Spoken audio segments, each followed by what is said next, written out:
keragaman sebagai sunnatullah. Setelah mempelajari materi ini, diharapkan kalian mampu untuk mendeskripsikan keragaman sebagai sunnatullah agar saling mengenal atau lita'arufu dengan benar. Sebelum dilanjutkan, untuk mendukung channel ini, jangan lupa like dan subscribe ya.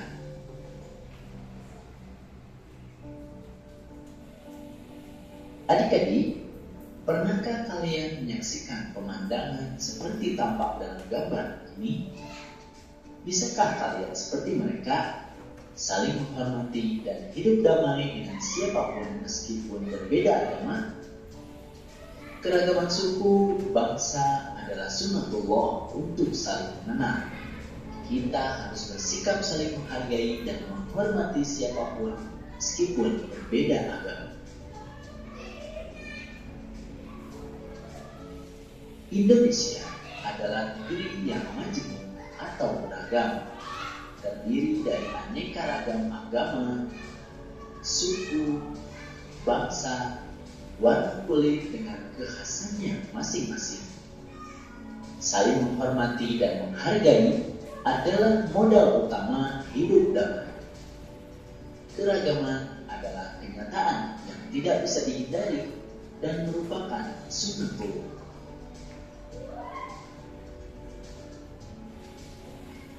Apa itu sunnatullah? Sunnatullah bisa diartikan yang pertama, hukum Allah Subhanahu wa Ta'ala yang disampaikan kepada umat manusia melalui para rasul.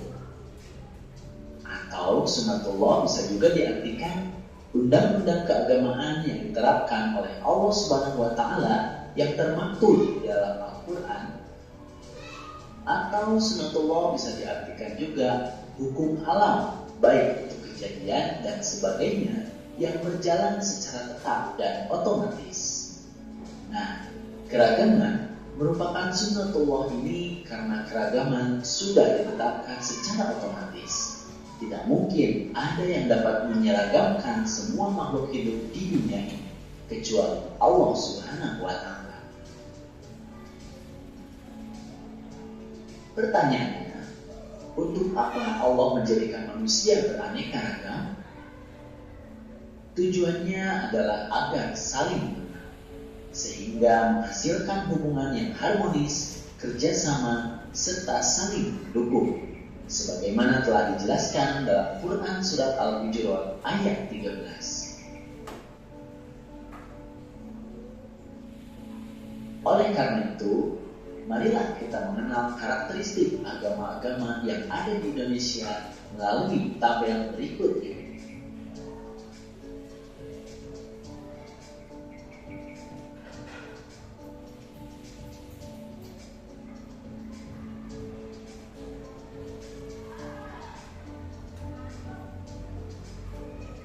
Selanjutnya, mari kita mengenal suku-suku yang berada di wilayah daerah Indonesia berikut ini.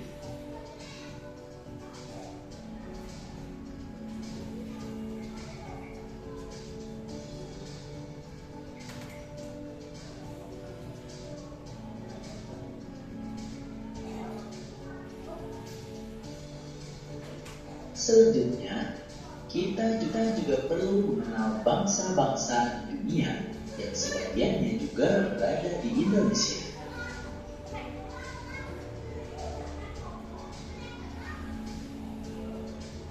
Semoga dengan memahami bahwa keragaman merupakan sunnatullah ini, kita bisa lebih menghormati dan menghargai orang lain sebagai makhluk ciptaan Allah Subhanahu wa Ta'ala.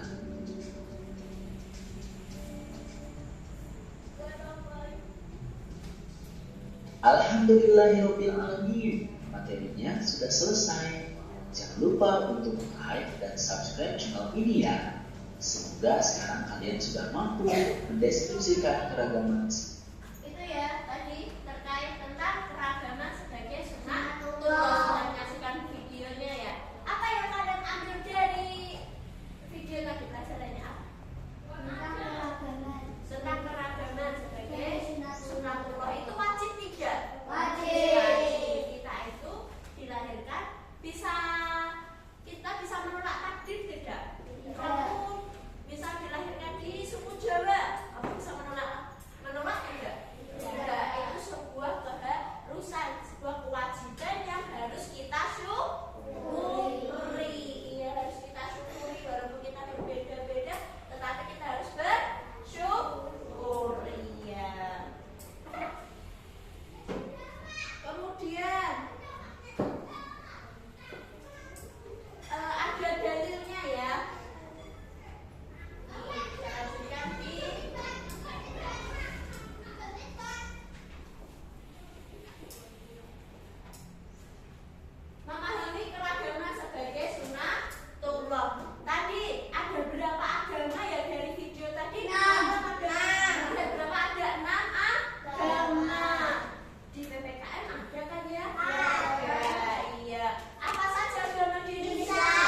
berbeda agama ternyata, terus ada berbeda suku dan bahasa. Terus cara mengatasinya bagaimana dari kasus yang Mbak Naila temukan? Mengatasi yang berbeda pendapat orang lain dan tidak mengajak teman yang berbeda visi. Oh iya, tidak mengajak teman yang berbeda visi. Kemudian apa lagi? Tidak Membeda-bedakan teman yang berbeda agama. Iya, tidak membeda-bedakan teman yang berbeda agama. Iya. Sepakat yang di sekolahan bisa? Sepakat. Iya. Terus yang di lingkungan masyarakat dan sekitar? Tidak membeda-bedakan suku, ras, agama, dan bangsa. Ya, tidak membeda-bedakan suku, ras, dan bangsa. Kemudian cara mengatasinya? Tidak membeda-bedakan yang berbeda suku, ras, agama. Ya, tidak menjelek-jelekan. Kita harus saling menghargai, toleransi. Ya, terus di lingkungan keluarga. Tidak merebut mainan adik. Oh, contoh kasusnya tidak merebut mainan adik. Kemudian cara mengatasinya bagaimana? Tidak membuat adik menangis saat bermain. Oh, tidak boleh membuat adik menangis. Kita harus saling menyayangi satu sama lain, apalagi saudaranya. Iya. Bisa dipahami semua? Ini contoh-contoh kasusnya bisa diterima? Bisa. Beri tepuk tangan untuk kelompok 3. Terima kasih untuk kelompok 3. Sekarang kelompok 2.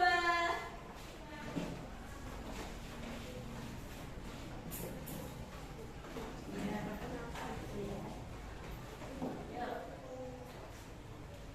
Perkenalkan, kami dari kelompok 2. Kami ingin mempresentasikan hasil karya kami. Iya, terus apa Mbak? Coba dibaca. Keragaman di Keragaman di sekolah. tentang apa? Berbeda. Berbeda pendapat saat kerja kelompok. Oh, kasusnya berbeda pendapat saat kerja kelompok. Cara mengatasinya bagaimana?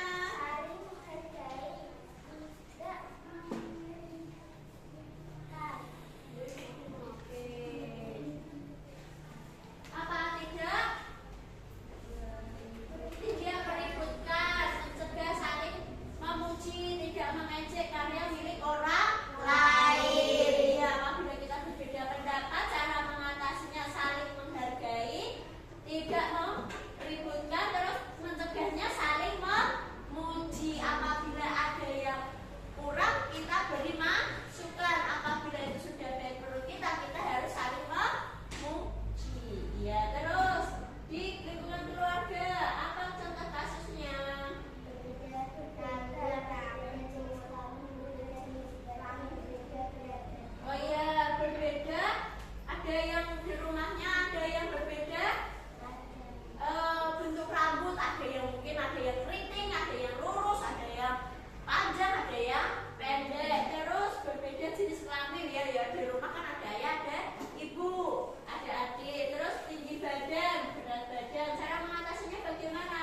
Bertoleransi, menghargai, dan mendukung satu sama lain. Bertoleransi, menghargai dan mendukung satu sama lain. Iya enggak? Ya. Iya, tapi kurang tepat ya. Kalau ada berbeda rambut, kita itu tidak boleh saling mengejek. Ya, ini betul, tapi boleh ditambahi, yaitu tidak boleh saling mengejek. Iya. Terus kita harus bersyukur. Terus yang terakhir di masyarakat, contoh kasusnya? Saling menghargai perbedaan pendapat, berbeda agama, berbeda jenis kelamin. Iya. Cara mengatasinya? Cara mengatasinya, saling menghargai pendapat orang lain. Jika ada orang yang berbeda, kita harus menghargai, saling menghargai satu sama lain. Iya, saling menghargai satu sama lain. Kalau di masyarakat itu kan lebih luas ya. Kalau ada pendapat pasti ada ya. Terus berbeda agama pasti ada ya di lingkungan masyarakat. Ada kan? Ada. Berbeda suku kalau di lingkungan masyarakat ada. Kita saling menghargai, saling toleransi. Ya, sepakat dengan kelompok 3, kelompok 2? Ya, tepuk tangan untuk kelompok 2.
Beda-beda tidak? Ada yang tahu jawabannya? Kita di mata Allah